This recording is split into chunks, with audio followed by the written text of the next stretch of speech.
C'est l'un des tout premiers mots que l'on trouve dans toute la Bible, apparaissant dès Genèse 1:1. Au commencement, Dieu créa les cieux et la terre. Sauf que ça semble, bien que cela semble assez simple, une énigme grammaticale se cache dans cette phrase d'ouverture en hébreu original. Une énigme qui intrigue les érudits depuis des siècles. Le mot hébreu pour Dieu est Elohim. En hébreu, cette terminaison en im désigne généralement un mot au pluriel. C'est presque comme si l'on disait « au commencement, des dieux créèrent ». Cependant, le verbe « créa » est au singulier. Par conséquent, la phrase se lit littéralement « Dieu, il créa ».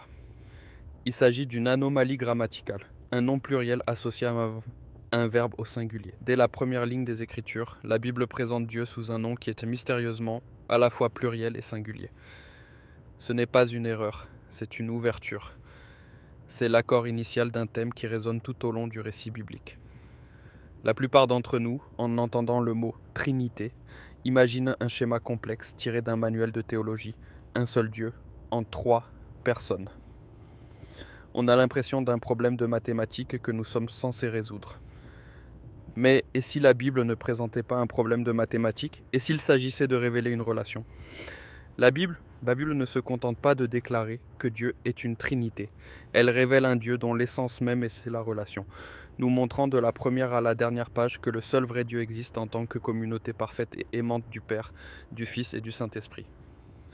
Il ne s'agit pas d'une invention tardive. C'est une réalité inscrite dans le langage et la structure même des Écritures, qui n'attend que d'être découverte. Attardons-nous encore un instant sur la Genèse. Cet indice de pluralité dans le nom Elohim trouve un écho quelques versets plus loin, dans Genèse 1:26. Alors que Dieu se prépare à créer l'humanité, le langage change. Ce n'est pas « je ferai l'homme à mon image », mais plutôt « faisons l'homme à notre image selon notre ressemblance ». Encore une fois, qui est ce « nous » ?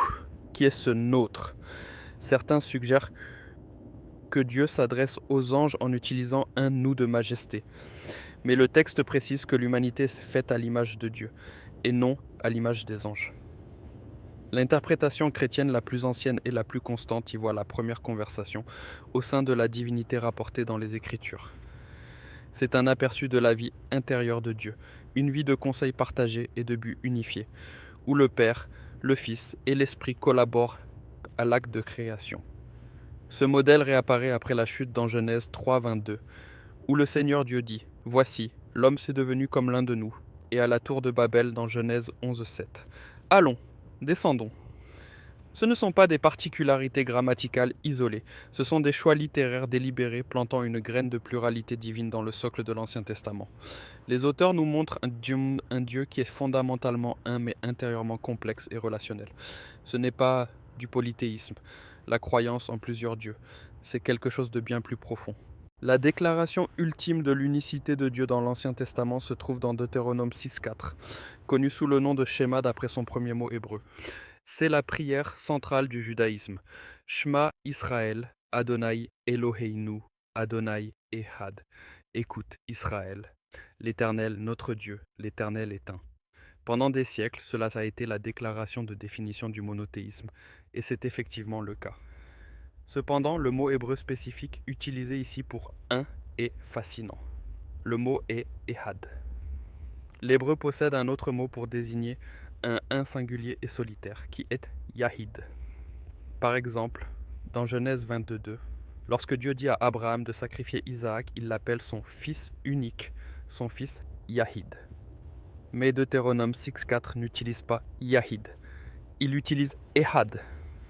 Alors, quelle est la différence ? Ehad ne signifie pas seulement un numérique. Il décrit souvent une unité composite. Il parle d'une unicité obtenue en rassemblant plusieurs parties. Par exemple, dans Genèse 2:24, il est dit « L'homme et la femme deviendront une seule Ehad, chair ». 2 personnes, une seule chair. Lorsque les espions reviennent de Canaan dans Nombre 13:23, ils transportent une seule grappe de raisin, une grappe Ehad, composée de nombreux grains individuels. Le mot lui-même porte l'idée d'unité dans la diversité. Ainsi, lorsque Moïse déclare que Dieu est Ehad, il ne dit pas seulement que Dieu est un être solitaire. Il fait une déclaration qui résonne parfaitement avec les indices de pluralité que nous avons vus dans la Genèse. Notre Dieu est un tout uni, une unité complexe, composite et parfaitement intégrée. La déclaration destinée à distinguer Israël des nations polythéistes contenait dans son vocabulaire même un indice de la triunité qui serait plus pleinement révélé plus tard. Le Seigneur notre Dieu est une unité de personnes parfaites et indivisibles. Pendant des siècles, ce n'était que des murmures et des ombres dans le texte. Mais tout change avec l'arrivée de Jésus.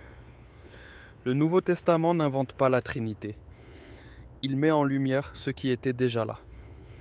Regardez le tout début du ministère public de Jésus, lors de son baptême au chapitre 3 de Matthieu. Ici, pour la première fois dans le récit biblique, les trois personnes de la divinité sont présentes et actives au même moment, tout en étant clairement distinctes. Jésus, le Fils, est dans l'eau pour être baptisé.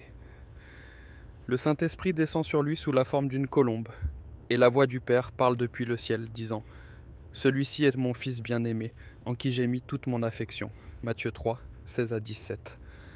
C'est un tableau profond. Vous avez trois acteurs distincts. Celui qui parle, celui dont on parle et celui qui descend. Ils ne sont pas trois dieux différents, pas plus qu'ils ne sont trois modes ou masques d'une seule personne. Ce sont trois personnes distinctes agissant dans une unité et un amour parfait, concentrés sur la même mission rédemptrice. Le Père affirme le Fils. Le Fils se soumet à la volonté du Père. Et l'Esprit donne au Fils la puissance nécessaire pour son œuvre. La nature relationnelle d'Élohim était désormais pleinement exposée. Cette relation dynamique était le cœur battant des évangiles. Jésus parle constamment de son Père. Dans Jean 14, 10, il dit « Les paroles que je vous dis, je ne les dis pas de moi-même, et le Père qui demeure en moi, c'est lui qui fait les œuvres. » Il n'est pas le Père, mais il révèle parfaitement le Père. Il est dans le Père, et le Père est en lui. Ils sont distincts mais inséparables. Puis, juste avant sa crucifixion, Jésus promet d'envoyer un autre consolateur. Il dit dans Jean 14, 16 à 17, « Et moi, je prierai le Père, et il vous donnera un autre consolateur, afin qu'il demeure éternellement avec vous, l'Esprit de vérité. » Notez la dynamique relationnelle. Le Fils demande, le Père donne, et l'Esprit vient. Trois rôles distincts. Un seul but unifié d'amour et de sauvetage.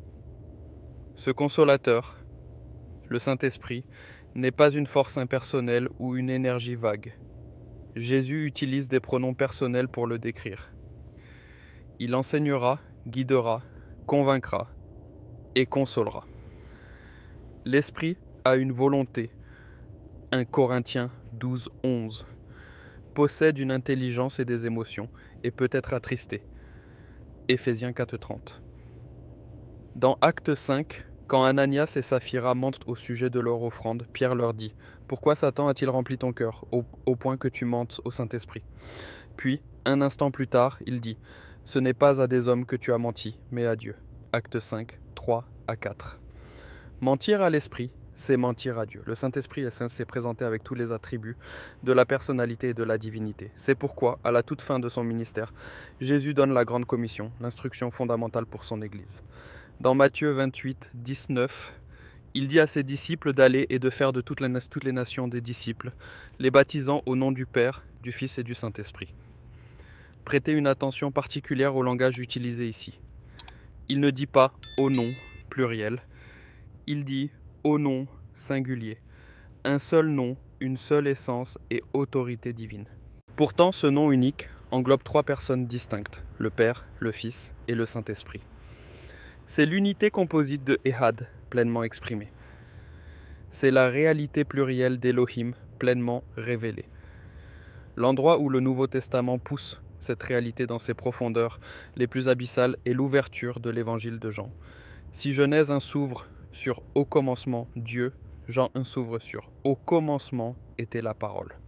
Jean 1 en grec est un chef-d'œuvre de précision théologique. Il dit « En arche en hologos, kai hologos en protontéon, kai théos en hologos ». Parcourons cela. Au commencement était la parole, logos. Cela nous indique que la parole est éternelle. Elle n'est pas venue à l'existence. Quand le commencement a commencé, elle était déjà là. Et la parole était avec Dieu, protontéon. La préposition grecque pros implique ici plus qu'une simple proximité. Elle suggère une relation face à face, une communion active. La parole est une personne distincte de Dieu, le Père, existant dans une relation éternelle avec lui. Et puis la phrase la plus cruciale, et la parole était Dieu, Théos en haut, Logos. Or, certains ont tenté de traduire cela par la parole était un Dieu, suggérant que Jésus est un être créé de moindre importance. But c'est mal comprendre le fonctionnement de la grammaire grecque koiné. En grec, le mot pour Dieu, théos, n'a pas l'article défini le dans cette phrase, alors que parole, logos, l'a. Des spécialistes de la grammaire grecque, comme Daniel Wallace, notent que lorsqu'un nom comme théos précède le verbe, l'absence d'article est destinée à souligner la qualité ou la nature du nom.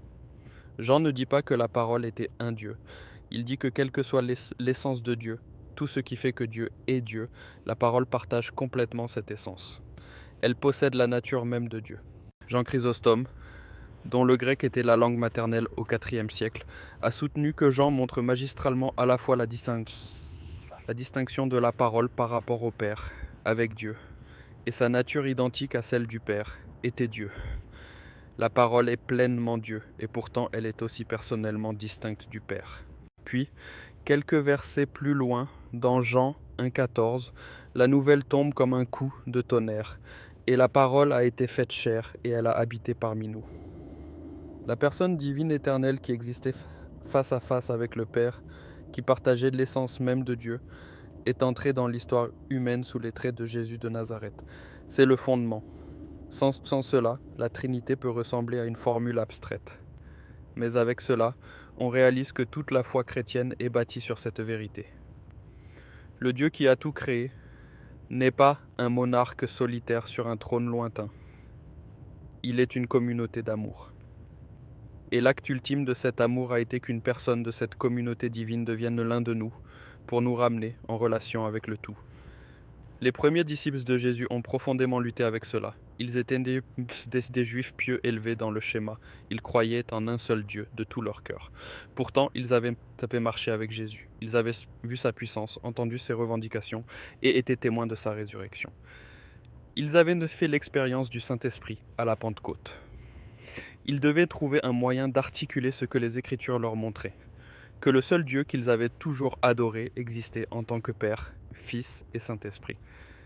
Le mot Trinité lui-même ne figure pas dans la Bible. C'est un terme qui a été développé plus tard pour résumer les preuves bibliques. Théophile d'Antioche fut l'un des premiers auteurs connus à utiliser ce mot, au IIe siècle. Des penseurs comme Tertullien, Origène et Irénée, au IIe et IIIe siècle, ont travaillé à articuler cette vérité biblique, et non à l'inventer. Ils créaient si simplement un vocabulaire pour décrire le Dieu relationnel qu'ils rencontraient dans les pages de l'Ancien et du Nouveau Testament. Ils ont vu que la Bible présente un seul Dieu, tout en présentant trois personnes distinctes, qui sont chacune appelées Dieu. Le Père est Dieu, 1 Pierre 1,2. Le Fils est Dieu, Jean 1,1, Romains 9,5. Le Saint-Esprit est Dieu, Actes 5,3 à 4.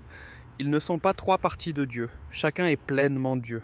Ils sont un en essence, en nature et en but, mais distincts en personne et en rôle. C'est comme penser à la lumière. La lumière est une réalité unique, mécanique, mais elle peut être vécue comme un faisceau, comme de la chaleur et comme un spectre de couleurs. Tous sont de la lumière, mais ils ont des fonctions distinctes. Or, pensez à l'esprit humain. Vous êtes une seule personne, mais vous avez une mémoire, une conscience et une volonté. Ce ne sont pas des êtres séparés, mais des facultés distinctes de votre être unique. Ce sont des analogies imparfaites, mais bien sûr, car Dieu ne ressemble à rien d'autre. Mais elles nous aident à appréhender les contours d'une vérité qui est ultimement un mystère. Non pas un mystère au sens d'une énigme à résoudre, mais une réalité si profonde et si vaste qu'elle peut être connue mais jamais totalement contenue par nos esprits finis. La raison ultime pour laquelle cela importe tant, que cela révèle la nature même de l'amour. Si Dieu avait été un être solitaire et unique durant toute l'éternité passée, quelle aurait été sa nature? Il pourrait être puissant, il pourrait être intelligent, mais il ne pourrait pas être amour, car l'amour, par sa définition même, exige un autre. L'amour est relationnel. La déclaration biblique selon laquelle Dieu est amour, dans 1 Jean 4,8, n'a de sens qu'à la lumière de la Trinité. Dieu n'a pas eu besoin de nous créer pour apprendre à aimer. L'amour est son essence éternelle, car de toute éternité, le Père a aimé le Fils a aimé le Père, et le Saint-Esprit a existé dans le lien de cet amour parfait. Pensez à quelqu'un qui passe toute sa vie seul sur une île déserte. Il peut avoir la capacité d'amitié, de conversation, de communauté, mais ces qualités ne peuvent jamais être exprimées. Elles restent purement potentielles. Pour que Dieu soit éternellement amour, il doit être éternellement relationnel. Il doit exister en tant que communauté. La doctrine de la Trinité n'est pas une complication philosophique. C'est le fondement même d'un Dieu qui est, et a toujours été, un amour parfait et oblatif. C'est le Dieu de la Bible, non pas un monolithe statique, mais une communauté dynamique, relationnelle et aimante. Et l'histoire de la Bible est l'histoire de ce Dieu trinitaire décidant, par pur amour, de nous faire une place dans cette communauté. Alors, où cela nous mène-t-il ? Que signifie traverser le monde en sachant que le Dieu qui l'a créé est une trinité ?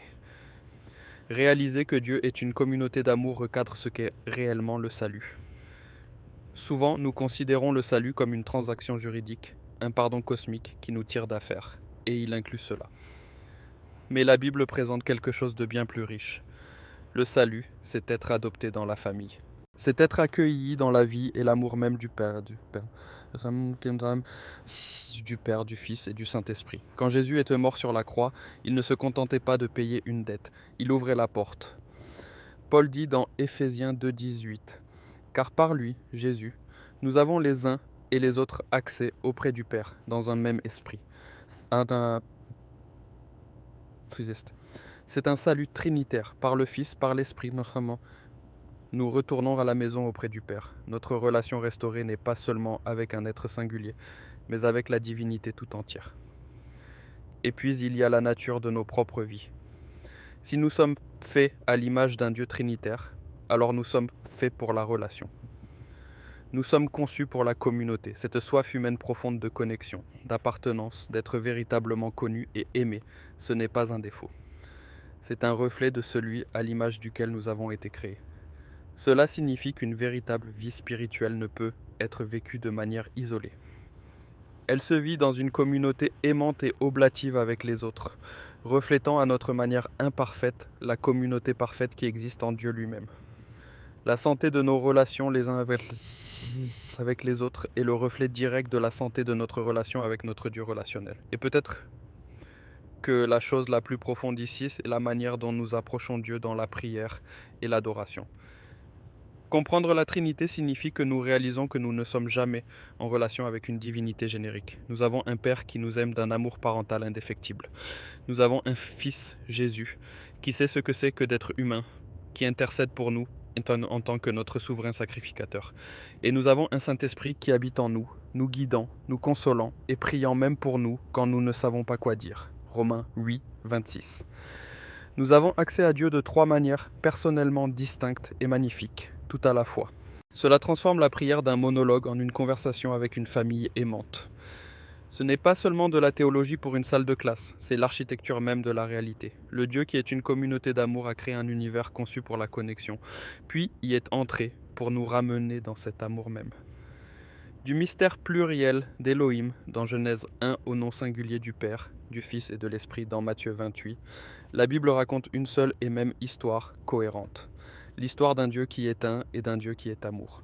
Si cette exploration de la Trinité a changé votre regard sur les mots inscrits dans votre Bible, n'oubliez pas de vous abonner à la chaîne et de liker cette vidéo. Nous mettons en lumière les profondes vérités